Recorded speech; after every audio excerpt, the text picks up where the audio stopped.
돌아오게 할 것이니입니다. 돌아오게 할 것이니. 여러분들은 삶에서 후회를 많이 하시는 편이십니까? 많은 사람들이 이 후회를 하죠. 후회를 하지 않는 사람들은 아마 아무도 없을 것입니다. 그래서 많은 사람들이 이 후회를 부정적인 감정으로 그렇게 인식하곤 하는데요. 그런데 현대의 많은 심리학자들은 이 후회가 매우 유용한 작용이라고 그렇게 주장하는 사람들이 있습니다. 이 후회를 사람이 하게 되면 그 후회를 통해서 앞으로 더 나은 어떤 의사결정을 할 때 도움이 된다고 하는 것이죠.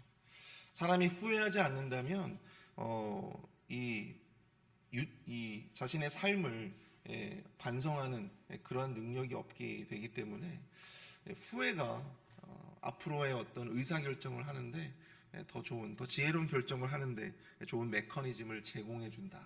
그렇게 말하는 사람들이 있습니다. 여러분들이 이것에 대해서 여러분들은 어떻게 생각을 하십니까? 과연 후회라고 하는 것이 우리의 어떤 앞으로의 어떤 의사결정에 지혜로운 결정을 내릴 수 있도록 도움을 줄 수가 있는 것일까요? 하지만 대부분의 많은 사람들이 후회하지만 중요한 것은 그 후회스러운 결정을 계속해서 반복한다는 데 있다는 것입니다. 후회를 함으로써 앞으로 더 나은 결정, 또 지혜로운 결정을 내릴 수 있도록 도와주기보다는 그러한 후회스러운 결정을 우리는 계속해서 반복할 때가 더 많다라고 하는 것이죠. 그러한 후회스러운 선택과 결정이 점점 쌓이게 되고 우리의 인생을 돌이켜보면 후회만 남는 그러한 인생으로 인식할 때가 많더라는 것입니다. 당장 우리가 이 성경만 보더라도 알 수가 있어요. 여러분들 사사시대의 우리 사사기의 내용에 사사시대의 어떤 그런 인간들의 모습들을 보면 어떻습니까?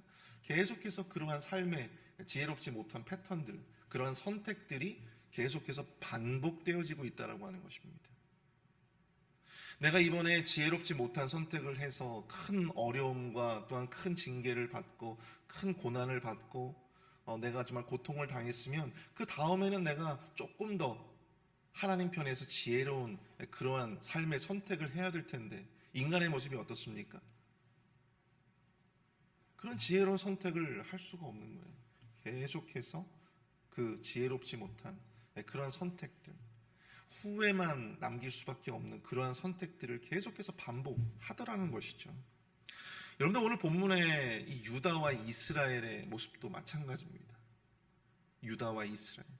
역사를 통해서 그들은 자신들이 하나님을 버리고 하나님을 등지고 우상을 숭배하고 또 이웃의 강대한 나라들을 의지해왔던 그 삶의 패턴들, 그 삶의 지혜롭지 못한 그 선택들을 계속해서 반복해 왔다라고 하는 사실이죠. 그들이 여러 삶의 고난들과 하나님의 징계를 통해서 그 선택들이 잘못되었다라고 하는 것을 그들 스스로가 너무나도 뼈저리게 느끼고 있음에도 불구하고 그 후에는 그 이후에 그들의 삶의 선택에 있어서 그 어떠한 선한 영향력도 끼치지 못하고 있음을 보게 된다라고 하는 사실입니다. 우리는 어떻습니까? 우리의 삶에서 우리는 과연 이 후회를 통해서 앞으로의 어떤 우리의 어떤 선택과 또한 의사결정에 있어 하나님 편에서 더욱더 지혜로운 선택을 하는 어떤 그러한 순기능들이 우리의 삶에서 나타나고 있는가? 저는 그렇지 않다라고 생각이 되어집니다. 죄에 잠식당한 우리 연약한 인간들은 여전히 죄된 결정만을 할 뿐입니다. 개선의 여지가 없이 여전히 죄악된 그런 선택을 할 수밖에 없어요. 그런 어리석은 선택을 계속해서 반복할 수밖에 없는 것이 바로 우리 연약한 죄된 인간들의 삶의 모습입니다. 하지만 그렇게 평생 후회만 남는 그런 인생을 살아야만 할까요? 성경은 그렇지 않다고 말씀하고 있습니다. 우리가 하나님 편에서 우리가 하나님의 자녀로 살 때 하나님께서는 그 모든 후회스러운 결정들, 그 후회스러운 선택들을 다시 돌이키시고 또한 우리가 잃었던 것들을 다시 돌아오게 하시겠다. 그렇게 하나님께서는 약속해 주시고 계시기 때문입니다. 오늘 이 말씀을 통해서 우리는 우리의 그런 어리석은 매 순간순간마다의 선택들을 뒤로하고 언제나 우리의 뒤에서 그 선택들을 돌이키시고 또한 회복시켜 주시는 그 하나님의 놀라운 은혜에 대해서 이 시간 함께 말씀을 나눠보고자 합니다. 첫 번째로 우리가 오늘 본문을 통해서 깨닫게 되어지는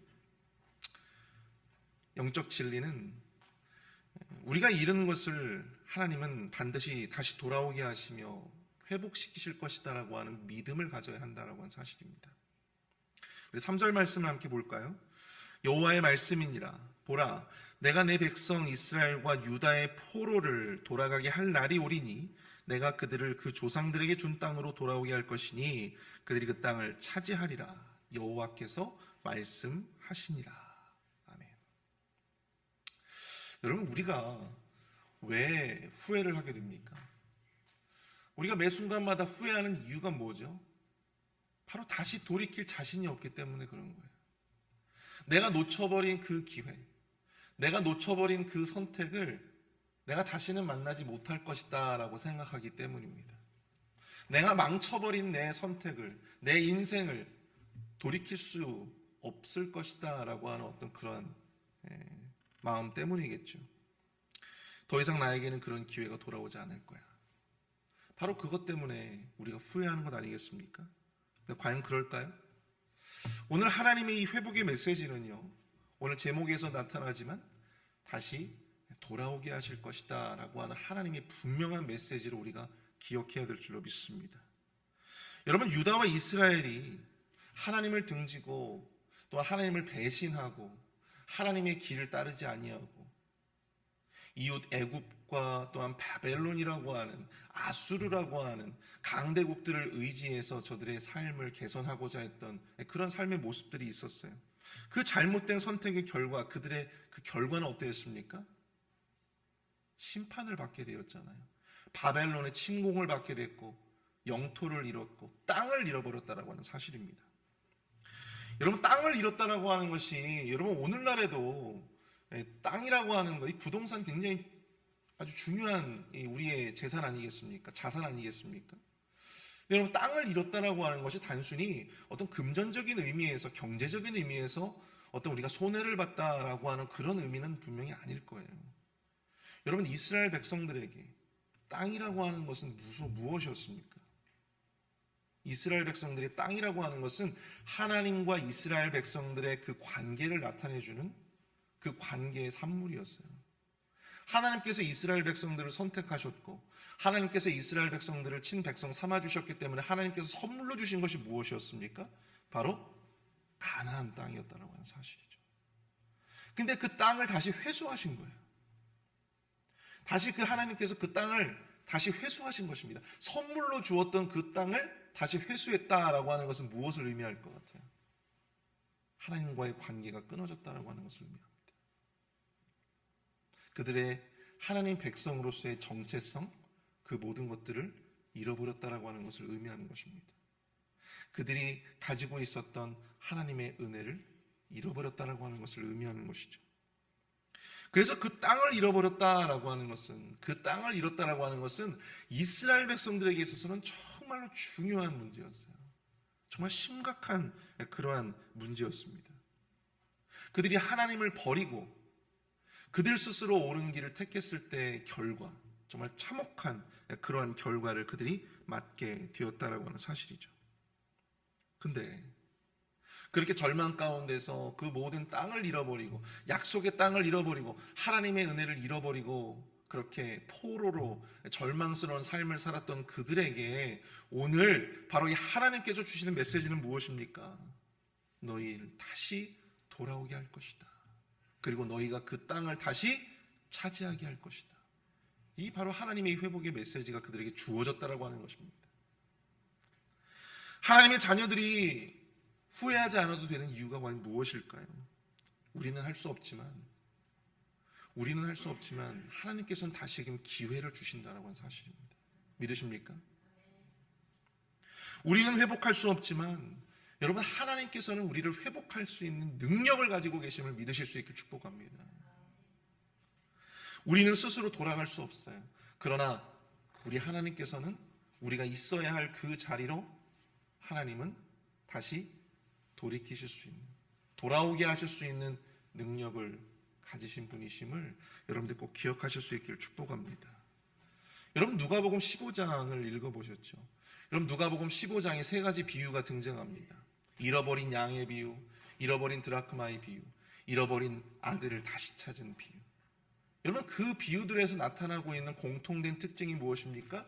잃어버렸던 것을 다시 찾으시고 다시 회복시키시는 그 하나님, 그로 말미암는 기쁨에 대해서 이야기하고 있는 것입니다. 여러분 하나님께서는요, 잃어버리는 것을 반드시 다시 찾으시는 하나님이신 줄로 믿습니다. 잃어버린 영혼들도 다시 찾으시고요, 잃어버린 권위도 다시 찾아주시고요, 또한 잃어버린 은혜도 다시금 회복시켜 주시는 것이 바로 우리가 믿는 하나님이다라고 하는 사실이에요. 하나님은요 그냥 잃어버린 채로 그냥 그렇게 우리를 내버려 두지 않으신다라고 하는 사실입니다. 여러분 창세기 28장 15절 말씀을 보시면 이 베델에서 사랑하는 가족을 떠나, 사랑하는 고향 땅을 떠나 정처 없이 그 외삼촌이 살고 있는 하란 땅으로 가고 있었던 이 절망스러운 상황 가운데 놓여 있었던 이 야곱이 이 베델에서 하나님을 만나게 될 때 하나님께서 그에게 부어주셨던 약속의 말씀이 소개되고 있습니다. 창세기 28장 15절이에요. 내가 너와 함께 있어 내가 어디로 가든지 너를 지키며 너를 이끌어 이 땅으로 돌아오게 할지라. 내가 내게 허락한 것을 다 이루기까지 너를 떠나지 아니하리라 하신지라. 여러분 이 상황 속에서 야곱은요, 내가 괜히 아버지를 속이고 내가 괜히 형을 속여가지고 내가 이러한 결과를 맞이했구나. 여러분 야곱의 마음 가운데 가장 많이 들었던 감정이 무엇이었을 것 같으세요? 후회 아니겠습니까? 그 장자의 권한이 뭐라고, 그 장자권이 뭐라고. 여러분 지금 야곱에게 남은 게 지금 뭐예요? 아무것도 없는 거예요. 사랑하는 가족도 없고요. 장자권을 얻었다고 해가지고 뭐 경제적인 어떠한 그런 물질을 내가 얻은 것도 아니었어요. 아무것도 지금 얻은 게 없어요. 오히려 모든 것을 다 잃어버린 거예요. 지금 사랑하는 고향 땅도 떠나와야 했고, 사랑하는 가족들과의 모든 관계도 다 끊어졌고, 아무것도 지금 남은 것이 없습니다. 이 야곱의 후회밖에 남지 않았던 이 야곱에게 하나님께서 찾아오셔서 말씀하신 것이 바로 이 말씀이라고 하는 사실이에요. 창세기 28장 15절 말씀. 내가 어디로 가든지 너를 지키고 너를 이끌어 이 땅으로 다시 돌아오게 할 것이다. 다시 돌아오게 할 것이다. 야곱에게 소망이 생기지 않았겠습니까? 절망밖에 남지 않았던 그 야곱의 마음 가운데 하나님께서 다시 돌아오게 하실 것이다라고 하는 그 소망이 생기지 않았겠어요? 여러분 그 소망이 오늘 저와 여러분들에게 들려주실 수 있게 되기를 축복합니다. 여러분 오늘 말씀을 자세히 보시면, 그렇다면 이 하나님께서 약속하신 이 소망과 이 회복의 메시지가 모든 사람들에게 다 해당되는 말일까요? 그렇지 않다라고 하는 것입니다. 오늘 본문 3절을 한번 보십시오. 오늘 3절을 보시면 여호와의 말씀이니라. 보라, 내가 내 백성 이스라엘과 유다의 포로를 돌아가게 할 날이 오리니. 보라, 내가 내 백성 이스라엘과 유다 포로를. 내 백성이라고 말씀하십니다. 내 백성. 내 백성. 회복의 조건이 무엇입니까? 다른 거 아니에요. 하나님의 백성이어야 한다라고 하는 것입니다. 모든 사람들을 다 회복시키시는 것이 아니라 하나님을 신뢰하고 하나님의 말씀 가운데 거하는 하나님의 백성들, 그 하나님의 백성들을 내가 회복시키겠다. 하나님의 말씀 가운데에서 살아가는, 하나님의 말씀을 신뢰하며 살아가는 그런 하나님의 백성들, 구원받은 하나님의 자녀들, 그저 교회에 나와서 종교 생활을 영유하는 그런 종교인들을 하나님께서 그렇게 회복시키겠다는 말씀이 아니시고요, 바로 하나님의 말씀을 신뢰하며 하나님의 말씀 가운데 살아가는 하나님의 백성들. 진정한 나의 삶 가운데 진정한 통치자로 하나님을 온전히 신뢰하며 살아가는 하나님의 백성들을 하나님께서 돌이키시고 회복시킨 그 놀라운 기회를 우리에게 허락하시겠다라고 하는 사실입니다. 여러분, 하나님을 믿으십니까? 여러분, 하나님을 신뢰하십니까? 여러분들의 삶 가운데서 하나님이 다스려 주시고 하나님이 통치하심을 여러분들 믿으십니까? 여러분, 그걸 신뢰하는 사람들의 삶을 하나님께서 돌이키시겠다는 거예요. 아무나 돌이키시는 것이 아니고. 사랑하는 성도 여러분, 후회로 남는 인생을 살아가지 마시기를 바랍니다.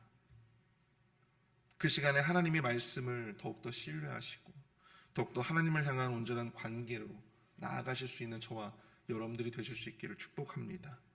하나님의 백성으로 살면, 여러분, 하나님의 백성으로 살면 그 인생을 하나님께서 책임져 주시는 거예요. 내가 내 실수로 잃어버렸다 하더라도, 내가 내 실수로 떠나왔다 할지라도, 내가 내 손으로 모든 것을 내가 다 망쳐버렸구나, 그렇게 후회스러운 삶의 순간들이 우리의 삶 가운데 있다 할지라도 걱정하지 마세요. 하나님께서 다시 회복시켜 주십니다. 하나님의 백성으로만 살기면, 하나님의 백성으로만 살면. 오늘 두 번째로 우리가 생각해 볼 것은 무엇이냐면, 회복을 위해서 하나님의 자녀가 두려워해야 할 것은 바로 징계가 아니라 바로 죄라고 하는 사실입니다. 회복을 위해서 하나님의 자녀가 진정으로 두려워해야 될 것은 바로 징계가 아니라 죄이다. 11절 말씀을 볼까요? 이는 여호와의 말씀이라. 내가 너와 함께 있어 너를 구원할 것이라. 너를 흩었던 그 모든 이방을 내가 멸망시키리라. 그럴지라도 너만은 멸망시키지 아니하리라. 그러나 내가 법에 따라 너를 징계할 것이요 결코 무죄한 자로만 여기지는 아니하리라. 아멘. 여러분, 하나님께서 아주 의미심장한 말씀을 11절에 끝절에 이렇게 하시고 계십니다. 여러분, 이 고난과 징계라고 하는 거, 여러분, 징계라고 하는 것은 여러분 두려운 것이죠. 징계는 무서운 것입니다, 여러분들. 그럼 징계받고 싶은 사람이 누가 있겠어요? 고난받고 싶은 사람이 누가 있겠습니까? 모든 사람들이 다 징계를 무서워하고 두려워합니다. 그러나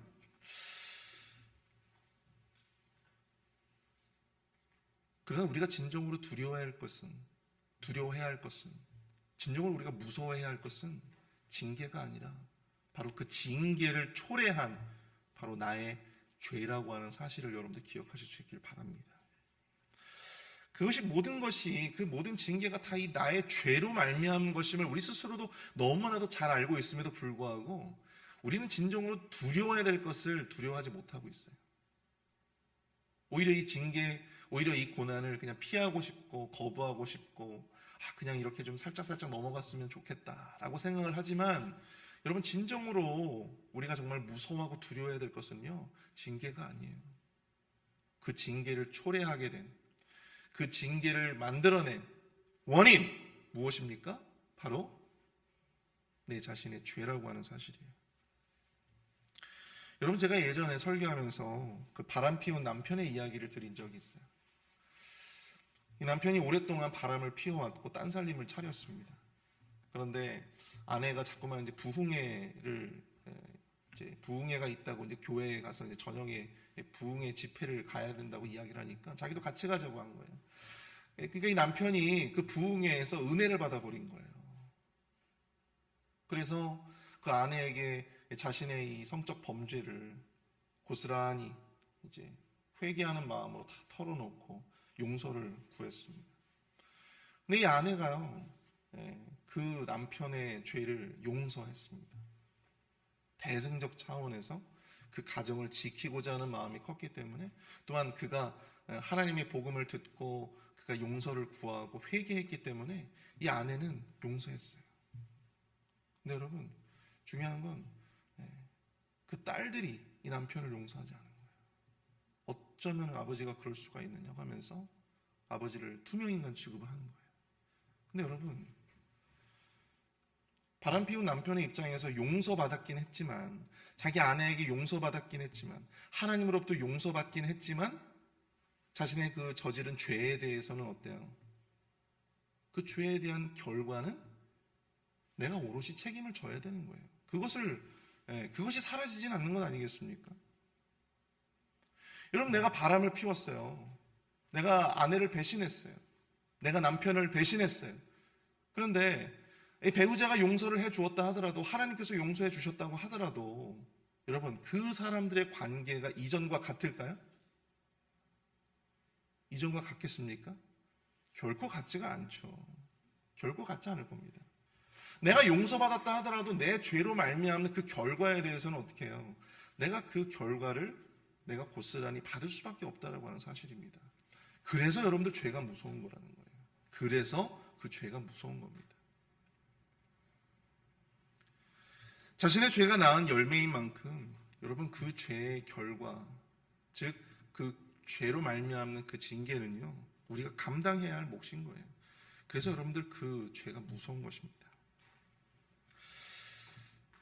진정으로 우리가 무서워하고 두려워해야 할 것, 징계가 아니고요, 바로 그 징계를 초래한 죄이다. 그것이 하나님과 나 사이의 관계를 무너뜨렸고, 그것이 하나님에 대한 나의 신뢰와 믿음을 무너뜨렸기 때문입니다. 우리로 하여금 하나님의 자녀가 아닌 죄의 자녀로 살게 했기 때문입니다. 영적으로 무감각하게 죄를 짓고도 뻔뻔하게 그렇게 살아가는 영적인 나병 환자로 우리로 하여금 살아가게 만들었기 때문이에요. 그래서 우리가 그 죄를 멀리해야 되는 것이고, 그래서 우리가 그 죄를 두려워하고 무서워해야 한다는 사실입니다. 그것이 죄인지도 악인지도 모르는 그러한 영적인 무감각에 우리 스스로 빠져버리게 만들기 때문에 그런 것입니다. 여러분들, 죄를 두려워하시는 저와 여러분들이 될 수 있기를 축복합니다. 여러분, 우리가 하나님 앞에 몇 대 맞는 것 가지고 그렇게 두려워하지 마시고요, 그것을 초래한 나의 죄, 내 안의 죄, 그 죄를 죄로 보지도 못하는 그런 나의 이 영적인 무감각을 온전히 하나님 앞에 내려놓고 두려워하시며 또한 그것을 경계하시는 저와 여러분들이 될 수 있기를 축복합니다. 죄를 죄로 알지 못하는 것만큼 정말 두려운 것은 없는 거예요. 여러분, 제가 예전에 그 한참 이제 목회를 배우며 또한 저에게 목회를 가르쳐 주셨던 멘토 목사님이 계신데요. 근데 그 목사님께서 그 부교육자들을 대하실 때 항상 하시던 습관이 있었습니다. 그것이 무엇이냐면, 부교육자들이 막 큰 실수를 저질렀을 때는 얘기하지 않으세요. 아무런 말씀이 없으세요. 오히려 부교육자들이 막 두려울 만큼 아무런 이야기를 하지 않으시는 거예요. 그런데 아주 작은 그런 그 실수 있잖아요. 작은 실수. 그냥 뭐 넘기실 수도 있는 어떤 그러한 작은 실수. 이런 작은 실수에 대해서는 따로 불러가지고 엄청 엄하게 그렇게 혼을 내시는 겁니다. 왜 그러실까 궁금했었는데, 어느 날 이제 그 목사님께서 이제 부교육자들과 이제 회의를 하시면서 그런 말씀을 하시는 거예요. 큰 실수는, 큰 죄는 누가 보더라도 큰 죄예요. 큰 실수예요. 누가 하더라도 그것이 자신의 실수이고 자신의 큰 죄라고 하는 것을 알아요. 왜? 큰 잘못이기 때문에. 근데 작은 실수는 어때요? 내가 하고도 몰라요. 내가 범하고도 그냥 넘어가 버려요. 내가 알지 못한다라고 하는 사실입니다. 그래서 그런 작은 실수들, 그 작은 허물들이 쌓이고 쌓이면 결국에 그것이 우리들에게 흠이 되기 때문에. 그래서 그 목사님께서 그 작은 실수에 오히려 더 엄하게 교육자들을 그렇게 훈계하심을 제가 듣게 되었습니다. 여러분, 죄를 죄로 알지 못하면 고칠 길이 없기 때문에 무서운 것입니다. 결국 그 죄는 우리를 파멸로 이끌 수밖에 없어요. 제가 전에도 말씀드렸다시피 나무 멍에로 충분했던 그러한 것이 훗날 유다 백성들에게 쇠멍에가 짊어지어지지 않았겠습니까? 여러분, 죄를 죄로 여기는 것, 죄를 죄로 알지 못하는 것, 정말 중요한 문제입니다. 오늘 하나님께서 말씀하셨던 것 같이 하나님의 자녀도 징계를 피할 수는 없습니다. 용서받아도 그 죄에 대한 결과까지는 지워질 수 없는 거예요. 다윗이 밧세바와 간음을 했어요. 그래서 하나님 앞에 절실하게 회개했습니다. 하나님의 용서를 받아냈어요. 그러나 그 간음의 결과로 태어난 다윗의 첫째 아들은 병으로 죽어야만 했습니다. 자녀를 잃은 슬픔을 아버지로서 고스란히 그것을 견뎌내야 했다라고 하는 사실입니다. 그래서 죄가 무서운 것입니다. 그러므로 우리는 단순히 하나님의 고난과 또 하나님의 징계를 두려워할 것이 아니라 정말 작은 죄라 할지라도 그 작은 죄를 죄로 여기고 죄로 경계하며 나아갈 수 있는 그러한 저와 여러분들 될 수 있기를 축복합니다.